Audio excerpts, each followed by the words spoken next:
Hello everyone, welcome to the Player Rankings Show. I'm Paul Machin. Over at the Rankings board is Steve Hoare. Look at him. I forgot that this was a podcast then. I weren't going to speak and then I realised it just been dead air on the podcast. Hello everyone. Amazing stuff.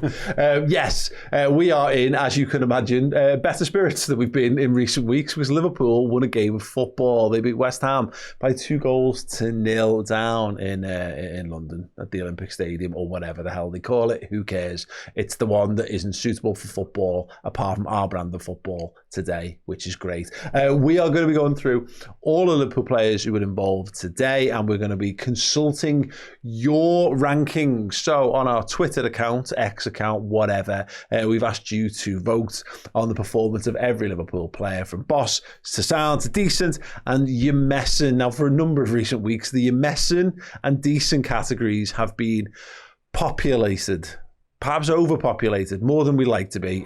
This week I have a feeling it's going to be slightly different. We're going to kick things off by talking about Florian Wirtz. Now, Steve chose not to give him man of the match on the watch along. He gave that to Joe Gomez. We'll come to Joe in a minute. But I just thought it was totally worth the chat about Flo. You know, the first big name signing of the summer for Liverpool, the man who apparently had a plan presented to him. Steve, was today the day that we finally saw the Florian Wirtz plan? I think it's, yeah, absolutely, mate. I think you can absolutely say that. So now whether the plan long term, obviously will be without Mohamed Salah today, was without Mohamed Salah for the short term as well. I think what we saw today was what you spent 115 million quid on, really. A guy who just influences the game all the time, touches galore, like he was constantly on the ball. He was constantly offering himself. And when he got on it, 80, 90 times out of 100, whatever, he was, you know, playing the right pass, the right movement, the right run.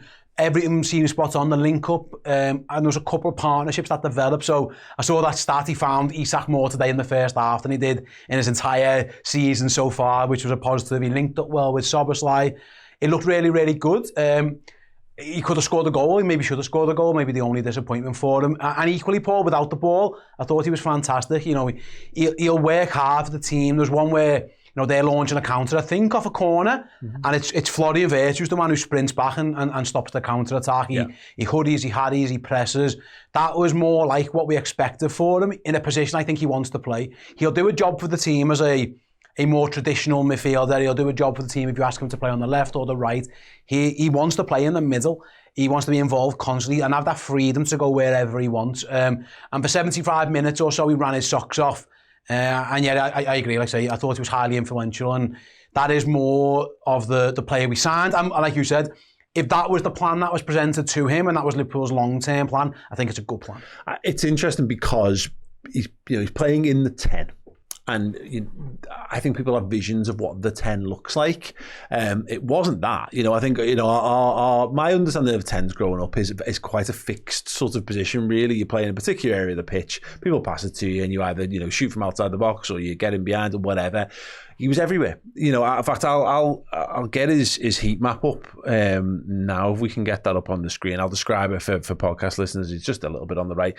It's fundamentally, it is more left-leaning, which is to be expected from him. But actually, it's everywhere. He goes where the game requires him to go. It is a modern 10 performance. It is very De Bruyne-esque in that regard, where your team facilitates him, and not in a let's carry Florian Wirtz. It facilitates him to go and play football where he best feels there is a need to play football. And it isn't a lot of like passing the ball and hoping that he just crafts something out of nowhere, which I think is a bit of a common misunderstanding.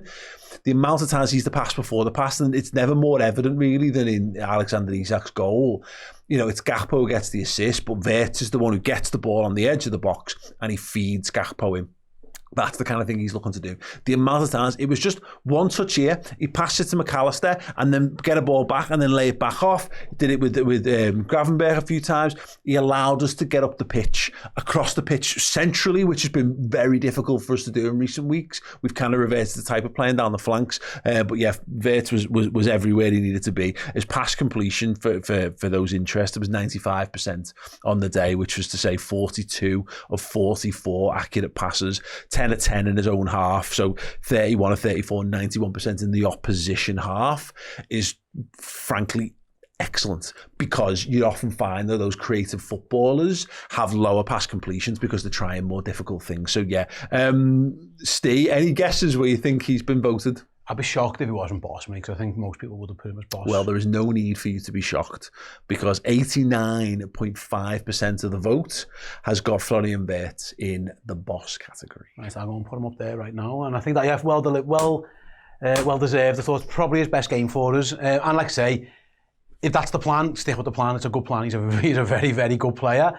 It'll be interesting to see again when the team changes and different players coming in and out, how he links up with all of those. But there were a couple of connections there that I really liked. You made a great point there, Paul, and what I want to echo is that so often Liverpool's plan this season, ball from Canate to the wing back or the full back, inside back to full back to Salah, or on the other side to Gakpo, and the people in the middle of the pitch just get totally neglected. You see nothing of your centre midfielders on the ball, you see nothing of your striker on the ball. Liverpool's plan today was through the middle constantly. It was Gravenberch and McAllister linking up with Szoboszlai and Wirtz, and Liverpool are a very central team, and then from central you can go wide. Liverpool constantly too long this season have gone wide and in, and it's been quite easy to defend, I think, today. So time and time again, Florian Wirtz making his way down the middle of the pitch. He's got options either side of him.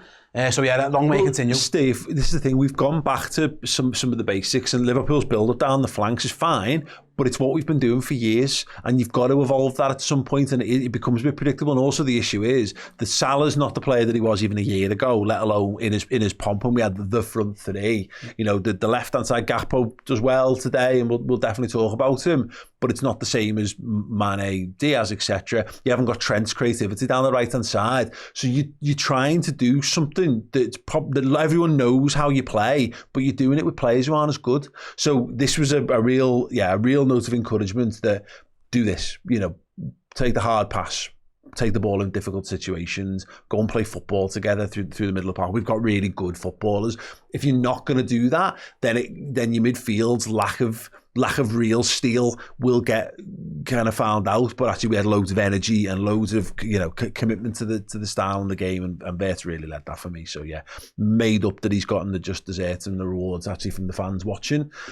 A game where he doesn't score and doesn't get an assist, people are like, no, that was an absolutely boss performance. Good on him. Good on Florian Wirtz. I think also to round up, Paul, we spoke there on the pitch and how he's performed and what he's done. Bear in mind, everyone's been talking about pressure on Florian Wirtz. Price tag, definitely, there's definitely pressure on you on a price tag. To add more pressure onto his young shoulders, he's 22 years old, he's a kid. You're the lad who effectively has just benched Mo Salah. Mm-hmm. That's what, if you look at the changes that the manager's made, you're the guy who's decided to shift out Mo Salah for you. That's big pressure on your shoulders to perform, and he didn't shy away. It's easy there just to keep it safe. I'll stay here, give me the ball when I get it. He went looking for the ball, he went running for the ball. He wanted to be involved all the time. So psychologically and mentally, that shows a big pair of cojones really for Florian Wirtz to, I'm one of the most expensive players of all time. You've just benched one of your greatest, if not greatest ever players, in order to get me and facilitate me in this team. And then to run his nuts off for 75 minutes and deliver, he deserves a lot of praise. Yeah. Top footballer, we've got a very good footballer there, and I think we all knew it, but it was nice to have that where you can really go, yeah, look, see more of that, and I think we'll be absolutely sound. That was a clip from the Player Ranking Show. If you'd like to check out the show in full in either video or podcast form, simply head to redmenplus.com.